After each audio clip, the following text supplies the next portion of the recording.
నమస్తే, welcome to Aadya media. నేను మీ స్వర్ణ. ప్రస్తుతం మనతో పాటు ఉన్నారు పొలిటికల్ అనలిస్ట్ అడిసిమిల్లి శ్రీనివాస్ గారు. నమస్తే అండి. నమస్కారం. శ్రీనివాస్ గారు, నిన్న చంద్రబాబు నాయుడు గారు అలానే పవన్ కళ్యాణ్ గారు ఒక మీట్ అయ్యారు. ఫస్ట్ ఎందువల్ల కలిశారు చెప్పండి. ఎందువల్ల కలిసారు నాకేం తెలుస్తుందండి బాబు, మీకు తెలియకుండా ఏముంటుందండి. అలా కాదండి.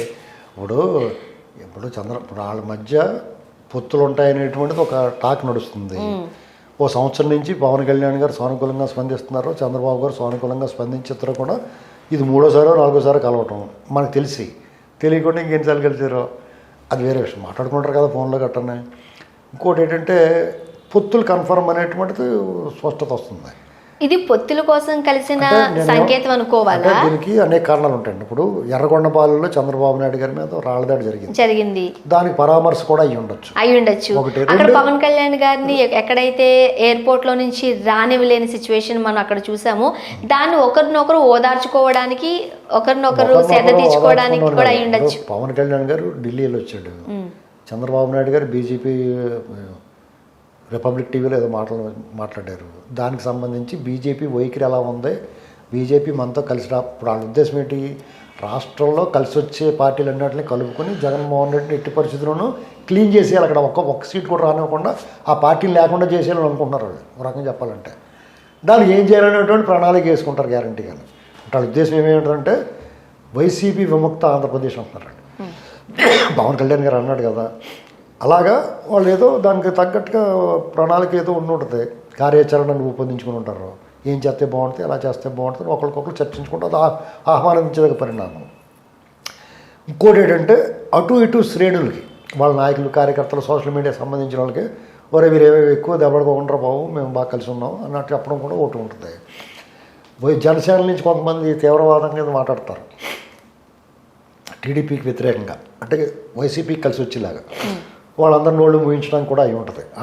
దీనివల్ల వాళ్ళ కోసమే కాకపోయినా దీనివల్ల వాళ్ళు నోళ్ళు మోస్తారు. నోళ్ళు మూయలేదనుకోండి ఇంకానే వాళ్ళు బయటకు పోతారు. అదొకటి. నెక్స్ట్ అన్నట్లకన్నా గోరు చుట్టు మీద రోకల పోట్లాగానే నిన్న కాక మొన్న రజనీకాంత్ గారు వచ్చాడు, మన్నాడు వీళ్ళిద్దరు కలిశారు కదా, వాళ్ళు రజనీకాంత్ గారు వచ్చి మాట్లాడితేనే కాలిపోయింది వాళ్ళకి. ఎక్కడో కాలింది అంటారు కదా, అలా కాలిపోయింది వాళ్ళకి. ఎక్కడో కాలిందండి, అందుకని అలా మాట్లాడు, బర్ణాలు వాడాలి ఇలాంటి కామెంట్లు చేస్తారు కదా, అలా కాలుతుంది. ఆ కాలిన దాని మీద మళ్ళా అంటించారు కొరకంచి చెట్టుకుని.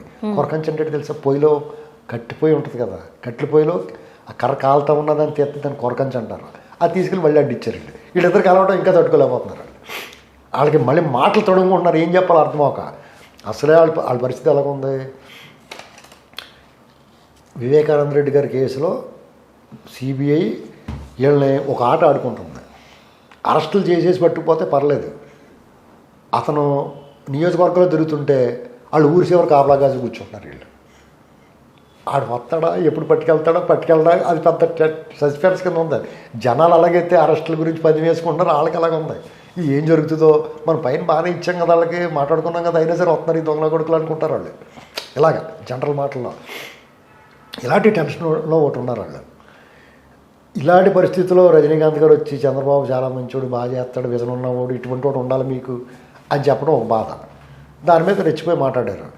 అది మాట్లాడి గొంతు సవరించుకునే లోపల పవన్ కళ్యాణ్ గారు, చంద్రబాబు వీళ్ళందరూ కనపడినప్పటికీ at the same time Lokesh garu ఏం చేస్తున్నాడు, మా తెలుగుదేశం కార్యకర్తలకు స్వాగతం, అలాగే మా జనసేన సోదరులకి స్వాగతం అంటున్నాడు. మీకు అక్కడ జనాలు ఏంటి, ఒకే బండికి తెలుగుదేశం జనసేన జెండాలు కట్టుకు తిరిగేస్తున్నారు కార్యకర్తలు. ఇది ప్రమాదం వైసీపీకి. వీళ్ళిద్దరూ కలవరేమో అని అనుకుంటున్నారు. వీళ్ళిద్దరూ కలిసి పనిచేస్తే తోలు తీసేస్తారు వాళ్ళకి. అసలు వాళ్ళకి అడ్రస్ ఉండదు. ఎవరికి ఎక్కువ సీట్లు తక్కువ సీట్లు అనేటువంటి దామాషా ప్రకారం ఎవరి బలాన్ని బట్టి వాళ్ళు తీసుకుంటారు. ఇక్కడ పవన్ కళ్యాణ్ గారు తను ఇచ్చిన మాట మీద నిలబడిపోతున్నాడు అనుకుంటున్నాను నేను. ఆ పార్టీ రానివ్వం, ఓట్లు చేయాలనివ్వను, దానికోసమే ఏమైనా చేస్తారు. అలాగే టీడీపీ కూడా ఆహ్వానించి దగ్గర చేర్చుకుంటుంది. చంద్రబాబు గారు కూడా సొంత బిడ్డలో చూసుకుంటాడు, అంతే అయిపోయింది. వాళ్ళు వైసీపీ ఉండదు వచ్చే. ముఖ్యంగా ఏదైతే వైఎస్ఆర్సీపీకి వ్యతిరేకమైన ఓట్లను నేను చేల్చబోను అంటూ పవన్ కళ్యాణ్ గారు చెబుతూ ఉన్నారు. సో ఆ ఓట్లు చేరకుండా కాపాడుకోవాల్సిన బాధ్యత ప్రస్తుతానికి పవన్ కళ్యాణ్ గారు జనసేనాని మీద ఉంది. ఇప్పుడు ఆ బాధ్యత ఉంది కాబట్టే ఆయన ప్రజలకు సందేశం ఇస్తున్నాడు, మీ ఇద్దరం కలిసి పనిచేస్తున్నామయ్యా బాబు, రేపు కూడా కలిసి ఉంటాం, మీరే ఎక్కువ టెన్షన్ పడి దీని మీద అపోహలు ఏం పెట్టుకోకుండా డౌట్లు ఏం పెట్టుకోకుండా బీజేపీ వస్తుందా రాదా అని కూడా వీళ్ళు చర్చించుకుంటారు. ఇప్పుడు అదే కదా, ఇప్పుడు రెండు పార్టీలు ఒక తాటి మీదకి వచ్చే అవకాశం ఉంది అంటూ వార్తలు ఉన్నాయి. మరి బీజేపీ పరిస్థితి ఏంటి? అవునండి, ఇప్పుడు సోమవీర్రాజు గారు ఏమంటున్నాడు, మాకు జనసేనతో పొత్తు ఉంది, టీడీపీతో కలవం, ఉంటుందా ఉండదా వాళ్ళ ఇష్టం అంటున్నాడు. అవును, అది నీ లెక్కే ఉంది, ఆయన ఏం మాట్లాడుకుంటున్నారు వీళ్ళు, నీతో మాకు అనేటి అనుకుంటున్నారు. ఇప్పుడు పవన్ కళ్యాణ్ గారు చాలా సందర్భాల్లో సోమవీర్రాజు గారిని బీజేపీ ఆంధ్రప్రదేశ్ రాష్ట్ర శాఖని ఎవరు పట్టించుకోరండి, అసలు వాళ్ళు లెక్కలేదు.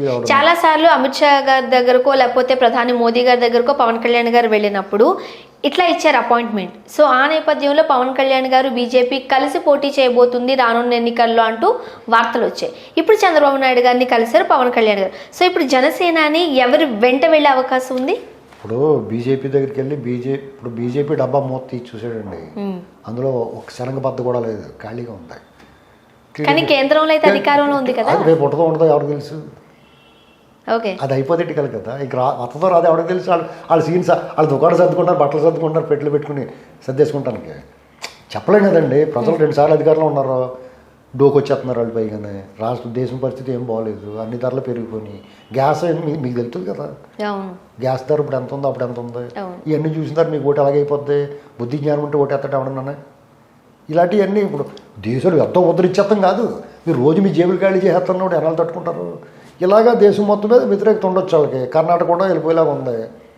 అటువంటిప్పుడు ఖాళీ డబ్బాతో ఏం చేసుకుంటాడు ఆయన, ఈ డబ్బా నిండా ఉంది, కందిపప్పు గట్టనే స్వీట్స్ మిఠాయి ఉండలో ఉన్నాయి, అప్పుడు ఏ డబ్బా తీసుకుంటాడు ఎవడన్నా. కాబట్టి పవన్ కళ్యాణ్ గారు కూడా పునరాలోచనలు బట్టి వాళ్ళ మీద గౌరవం ఉంది, వస్తారా రండి మాతో పాటు తీసుకెళ్తాం, రాకపోతే మీ ఇష్టం అక్కడే సాగుండే అని వెళ్ళిపోతారు. పడవెక్కేసి తీసుకు అవతల రోడ్డు ఉండిపోయి వాళ్ళకి ఏం సీన్ లేకపోయినా ఎక్కించి తీసుకెళ్దామని చూస్తున్నారు వీళ్ళు. వాళ్ళు బొరువే ఓ రకంగా వీళ్ళకి, వాళ్ళు లేకపోతేనే హ్యాపీగా ఉంటారు వీళ్ళు. అయినా సరే ఎక్కించి తీసుకెళ్దామని చూస్తే వాళ్ళు బాగా యాక్షన్ చేశారు అనుకోండి, వీళ్ళతో వెళ్ళిపోతారు వదిలేసి. అదే పని చేస్తున్నారు. ఒకవేళ అధికారంలో కనుక ఈ పొత్తుతో కనుక వచ్చినట్లయితే ఇటు టీడీపీ అటు జనసేన ఎవరు ఎంతకాలం ముఖ్యమంత్రి స్థానంలో లేకపోతే ముఖ్యమంత్రి హోదాలో ఉండాలి అనే దానిపైన ఇప్పటికొక క్లారిటీ రాలేదు. అదొక పెద్ద సందిగ్ధత ఏర్పడింది ఇరు పార్టీల మధ్య అనేది కొంతమంది అభిప్రాయం. మీరేమంటారు? అదే జనసేన టీడీపీ పొత్తు పెట్టుకుంటే సోమవీర్రాజు ముఖ్యమంత్రి చేస్తారు. వాళ్ళిద్దరు పొత్తు పెట్టుకుని గెలిచిన తర్వాత సోమవీర్రాజుని కేకేసి ముఖ్యమంత్రిగా ఉండమంటారు. శ్రీనివాస్ గారు, చాలా మందికి ఉన్న డౌట్ ఈరోజు నేను మిమ్మల్ని అడుగుతున్నాను. చంద్రబాబు నాయుడు గారికి అలానే పవన్ కళ్యాణ్ గారికి కలిసి పోటీ చేయడంలో ఎటువంటి సందేహం లేకపోవచ్చు, లేదంటే ఎలాంటి డౌట్స్ లేవు. బట్ ఒకవేళ కనుక గవర్నమెంట్ని ఫామ్ చేయగలిగితే ఎవరికి ఎన్ని హోదాలు ఇస్తారు, లేకపోతే మంత్రి పదవులు ఇస్తారు, ముఖ్యమంత్రి పదవిలో చంద్రబాబు నాయుడు గారు ఎన్ని సంవత్సరాలు ఉంటారు, పవన్ కళ్యాణ్ గారు ఎన్ని సంవత్సరాలు ఉంటారు, ఏంటి ఈ లెక్కల విషయంలో ఎక్కడో క్లారిటీ లేదు అనేది ఒక సందిగ్ధత. క్లారిటీ లేదంటే బుద్ధి లేదన్నట్టు లెక్క. ఎవడు ముఖ్యమంత్రిగా ఉండాలనుకున్నది కేజీ పిండికి 10 రొట్టెలు వస్తాయి, 10 కేజీల పిండికి 100 రొట్టెలు వస్తాయి, అది లెక్క.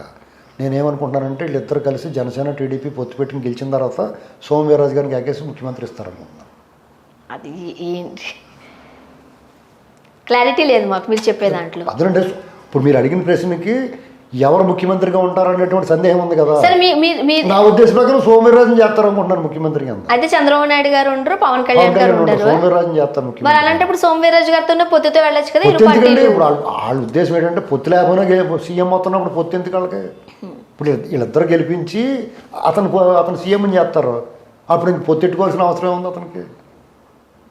అతను పెద్ద నాయకుడు అండి సోమవీర్రాజు, జనం కూడా కోరుకుంటున్నారు కదా, అతనికి ఇస్తారు ఒకసారి ఇమ్మని. జనం వీళ్ళకి ఓట్లు వేస్తారు, అతన్నే సీఎం అని చేస్తారు. ఓకే, సో పోటీ చేయడానికి ముందే ఎవరు ఎన్ని సీట్లలో పోటీ చేసే అవకాశం ఉంది అని చెప్తారు మీరు? డెఫినెట్గా వాళ్ళు పర్సనల్గా మాట్లాడుకుంటారు. చాలా త్యాగాలు చేయాల్సి ఉంటుందేమో చంద్రబాబు నాయుడు గారు అనేది కొంతమంది అభిప్రాయం. అలా కాదండి, చంద్రబాబు నాయుడు గారు ఏం త్యాగం చేయడు. చంద్రబాబు నాయుడు గారు తెలుగుదేశం పార్టీ సీట్లు ఆశించి కొంతమంది త్యాగం చేయాలి వాళ్ళ స్థానాల్లో. చేస్తారా మరి త్యాగాలు? ఎవరు పని చేస్తారు, చేయనంటే నువ్వు తప్పుకొని కొడుకు ఇచ్చేస్తూ ఉంటారు అంతే. ఇక ఆ సీన్ వచ్చిన తర్వాత ఎవరి మాట వాళ్ళు ఏమంటారండి. దీనివల్ల పార్టీకి ఏమి నష్టం లేదంటే? పార్టీకి ఏం నష్టం ఉంటుంది, 10 సీట్లు పోతే ఏమవుతుంది అంతే. సో 10 సీట్లు పోయినా 10 సీట్లు కూడా ఎవరికి పోతే జనసేనకి ఇస్తారు తప్ప, 10 సీట్లు 20 సీట్లు ఎన్ని సీట్లు అయినా కానీ జనసేనకి ఇస్తారు తప్ప వైసీపీకి సీనే లేదు. ఇంకా అది వాళ్ళకి అర్థం అవుద్ది. ఇక మనం ఊరికే ఓవర్ యాక్షన్ చేసినా కానీ పని జరగదు, వాళ్ళు సర్దుకుంటారు. థ్యాంక్ యూ సో మచ్ అండి.